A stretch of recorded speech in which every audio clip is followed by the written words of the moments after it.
Monsieur Ado, merci de répondre positivement en fait à mon invitation pour cette agréable conversation. Merci, monsieur.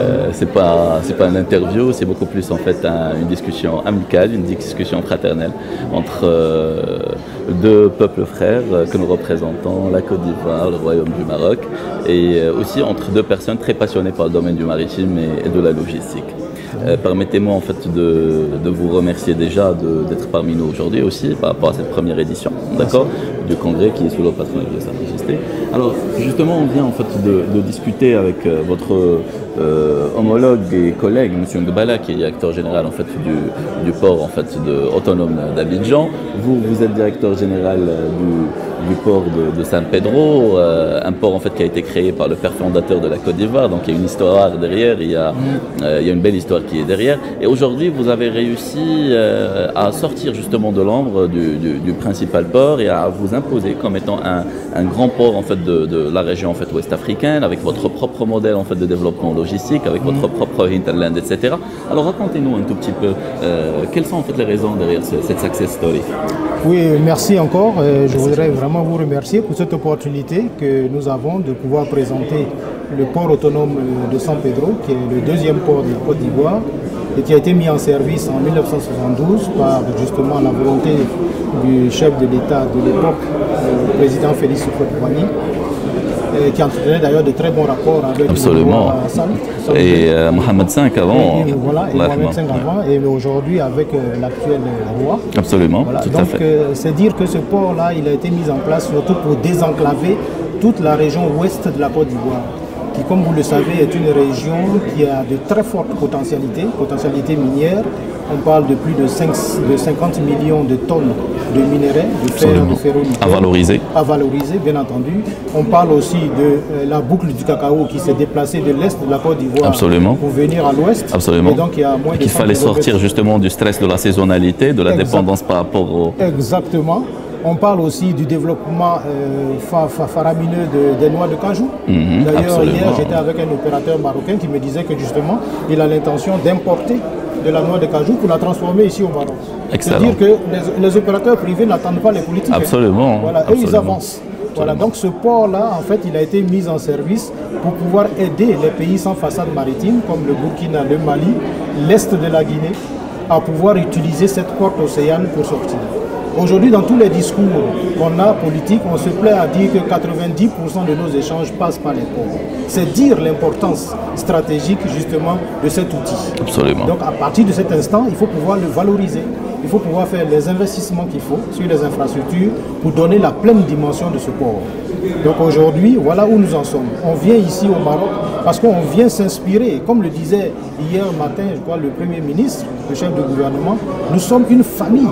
Et dans la famille, il faut pouvoir des fois se dire la vérité et se dire qu'est-ce qu'on peut prendre de bénéfique chez l'autre pour pouvoir justement avancer, se compléter mutuellement et aller vers justement l'émergence.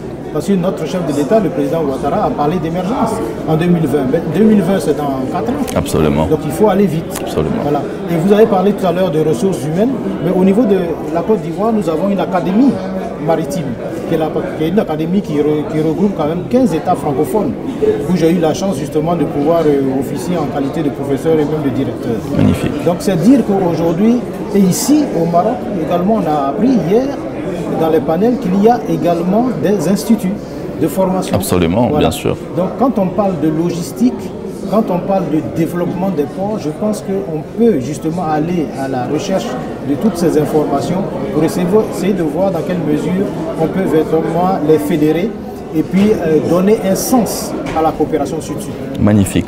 Alors justement, vous avez anticipé en fait le point qui m'est très cher, qui est le point en fait de la richesse immatérielle, de la richesse de l'humain, de la richesse cognitive. On sait aujourd'hui que devenir émergent, c'est aussi faire passer en fait ou shifter vers une économie qui est sur la base cognitive, et quand on dit cognitif, on parle de l'humain essentiellement. Alors, on a besoin aujourd'hui de structures locomotives qui sont panafricaines, des entreprises qui réunissent entre le caractère privé de leurs actions, mais aussi entre une dimension en fait étatique. Donc on peut les penser en PPP, qui s'occupent ne serait-ce que du développement logistique du continent, qui ont la capacité de faire les études, qui ont la capacité de réaliser sur le terrain les plateformes logistiques, les zones logistiques multiflux, les ports secs pour compléter les ports en fait performants, d'offrir une optimisation de l'intermodalité, etc. Alors comment vous verrez en fait justement, est-ce qu'on peut, osons rêver et osons concrétiser nos rêves, c'est mon slogan, et pouvons-nous penser justement à une structure qui commencerait entre la Côte d'Ivoire, le Maroc par exemple, et qui pourrait jouer ce rôle? Bien sûr, tout à fait. Je suis parfaitement d'accord avec vous. Vous savez, chez nous, dans notre culture traditionnelle, on dit que quand vous êtes seul à rêver, ça demeure un rêve. Mais quand vous devenez 2, 3, 4, ça devient une réalité, absolument. Ça devient un début de réalité. Absolument.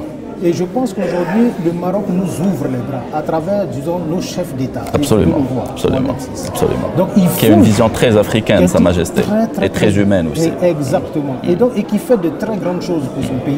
Et je pense qu'aujourd'hui, il n'est pas égoïste. Il ne met pas ça de son côté. Absolument. Il s'ouvre à il y a le mot partage qui revient, il y a le mot win-win, il y a le mot en fait, famille. Absolument, le mot famille, donc, absolument. Ce sont des valeurs qui sont des valeurs essentielles, surtout pour nous, pays africains.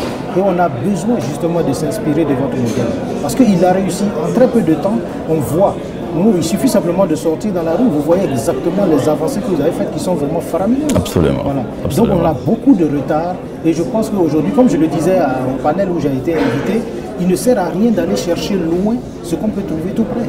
Absolument. Je pense que exactement dans le développement du capital humain, surtout, on a beaucoup de choses à faire parce que même si aujourd'hui vous mettez à la disposition de quelqu'un qui est mal formé un outil performant, il est certain que la personne, si elle n'est pas motivée, si elle n'est pas formée, si elle n'est pas informée, il y a très peu de chances que ça soit une réussite. Absolument. Donc, absolument.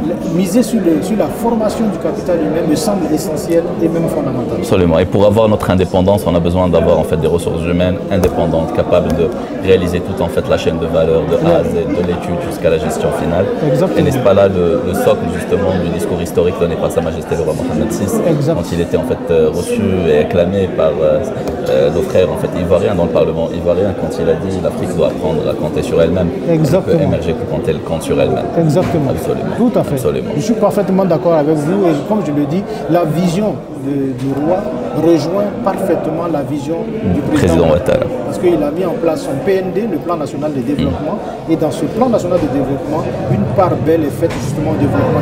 Absolument. Monsieur le directeur général, je vous remercie. Merci beaucoup, cher. Merci bien, monsieur. Merci beaucoup.